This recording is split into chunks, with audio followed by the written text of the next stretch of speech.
예루살렘에 이르니 형제들이 우리를 기꺼이 영접하거늘 그 이튿날 바울이 우리와 함께 야고보에게로 들어가니 장로들도 다 있더라. 바울이 문안하고 하나님이 자기의 사역으로 말미암아 이방 가운데서 하신 일을 낱낱이 말하니 그들이 듣고 하나님께 영광을 돌리고 바울더러 이르되 형제여, 그대도 보는 바에 유대인 중에 믿는 자 수만 명이 있으니 다 율법의 열성을 가진 자라. 네가 이방에 있는 모든 유대인을 가르치되 모세를 배반하고 아들들에게 할례를 행하지 말고 또 관습을 지키지 말라 한다함을 그들이 들었도다. 그러면 어찌할꼬? 그들이 필연 그대가 온 곳을 들으리니 우리가 말하는 이대로 하라. 서원한 네 사람이 우리에게 있으니 그들을 데리고 함께 결례를 행하고 그들을 위하여 비용을 내어 머리를 깎게 하라. 그러면 모든 사람이 그대에 대하여 들은 것이 사실이 아니고 그대도 율법을 지켜 행하는 줄로 알 것이라. 주를 믿는 이방인에게는 우리가 우상의 제물과 피와 목매어 죽인 것과 음행을 피할 것을 결의하고 편지하였느니라. 바울이 이 사람들을 데리고 이튿날 그들과 함께 결례를 행하고 성전에 들어가서 각 사람을 위하여 제사 드릴 때까지의 결례 기간이 만기된 것을 신고하니라. 그 이래가 거의 참에 아시아로부터 온 유대인들이 성전에서 바울을 보고 모든 무리를 충동하여 그를 붙들고 외치되 이스라엘 사람들아 도우라. 이 사람은 각처에서 우리 백성과 율법과 이곳을 비방하여 모든 사람을 가르치는 그 자인데 또 헬라인을 데리고 성전에 들어가서 이 거룩한 곳을 더럽혔다. 이는 그들이 전에 에베소 사람 드로비무가 바울과 함께 시내에 있음을 보고 바울이 그를 성전에 데리고 들어간 줄로 생각함이로라.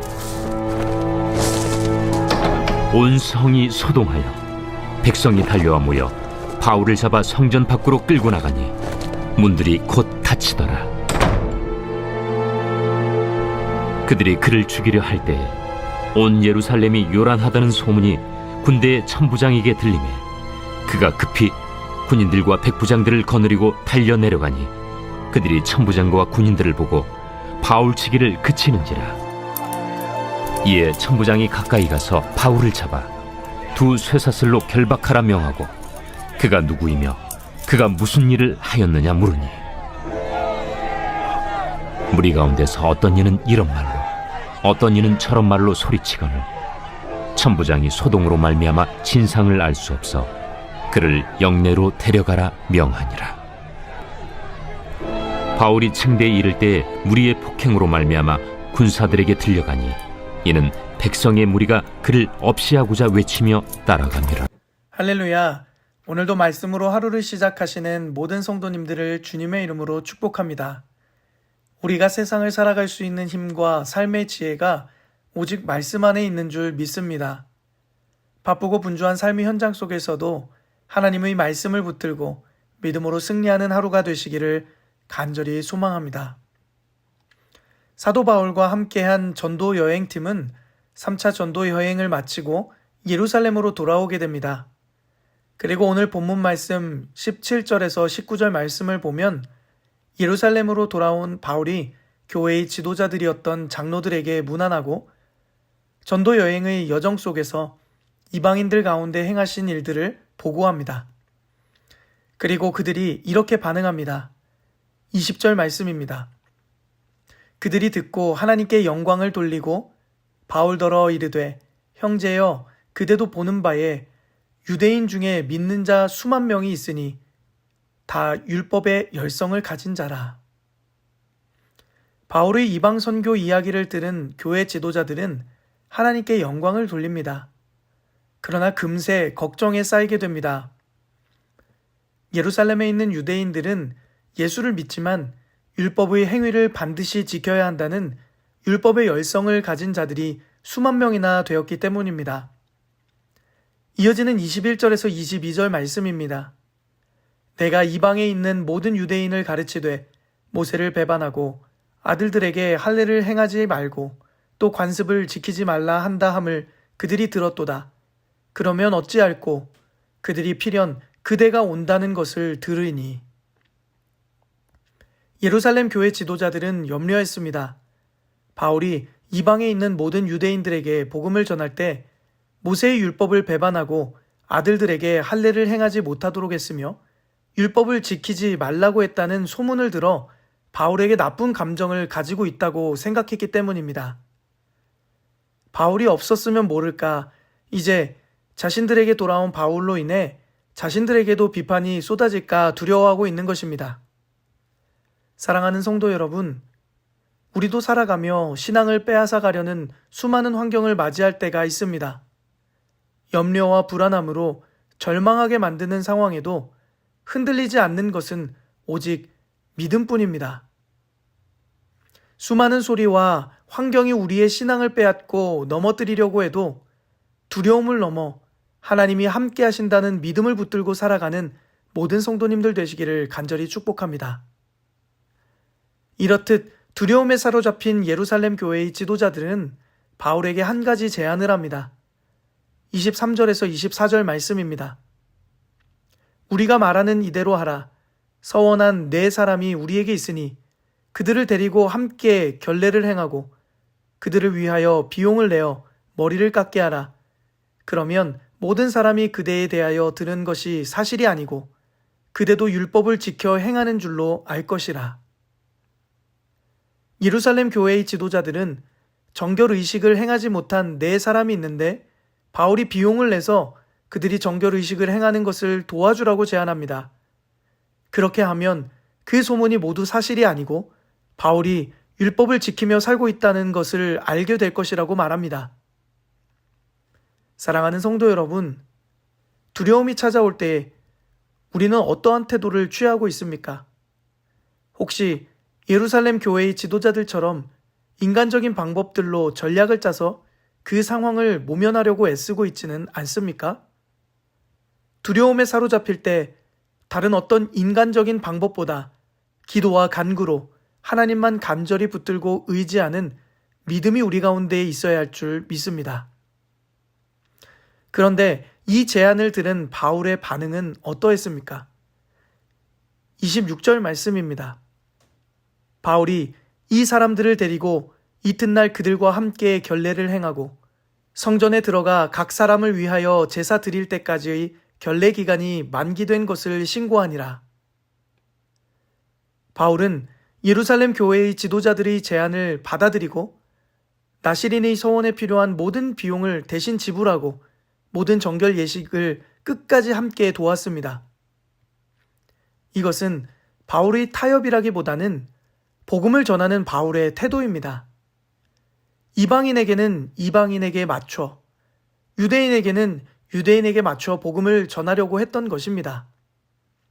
어떻게 해서든지 그것이 복음의 본질을 해치는 일이 아니라면 그들이 상황에 맞춰 복음을 전하려고 했다는 사실을 우리는 바울의 여러 서신들을 통해 알 수 있습니다.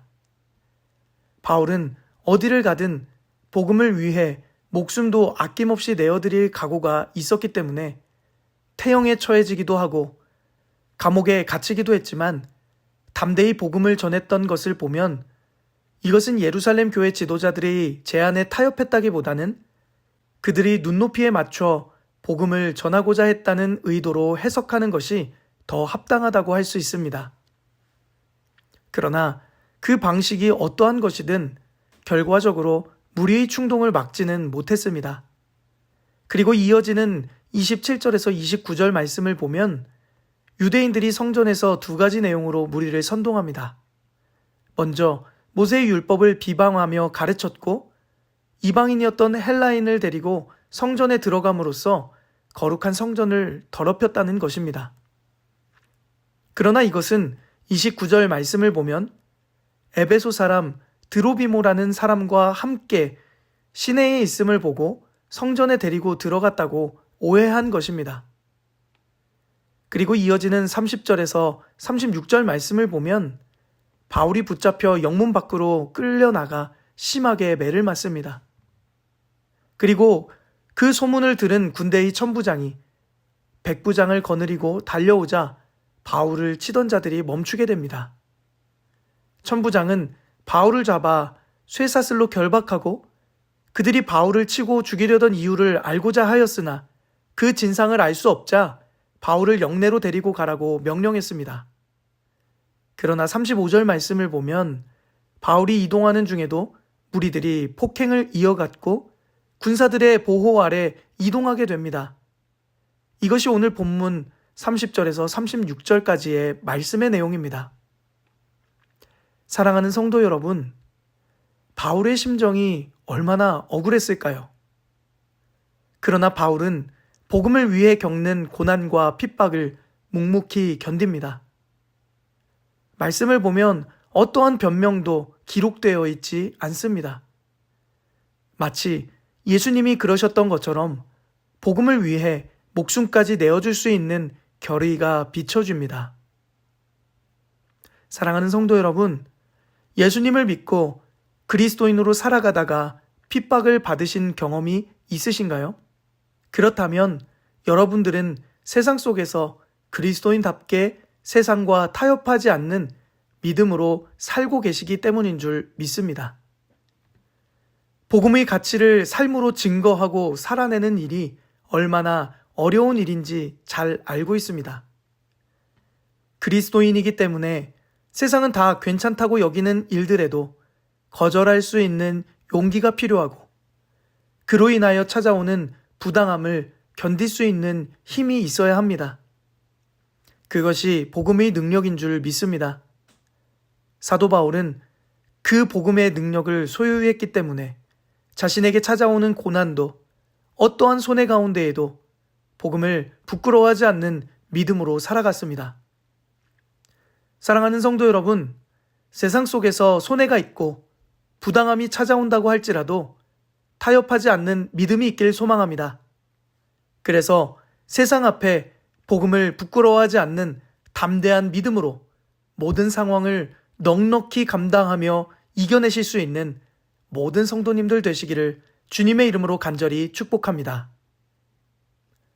함께 기도하겠습니다. 사랑의 하나님, 우리의 신앙을 빼앗아가려는 환경들이 찾아올 때 염려와 불안함에 빠지지 않게 하옵소서.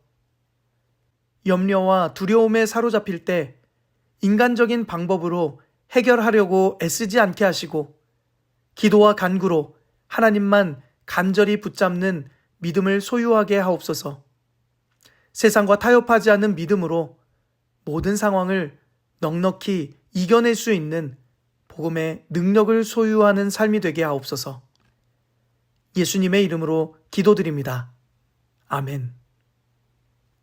이 시간 오늘 우리에게 주신 말씀을 붙들고 특별히 오늘은 주님의 교회의 모든 예배를 위해 함께 기도해 주시고 부부학교와 다가올 교회학교 여름사역 그리고 선교를 위해 함께 마음을 다해 기도하시겠습니다.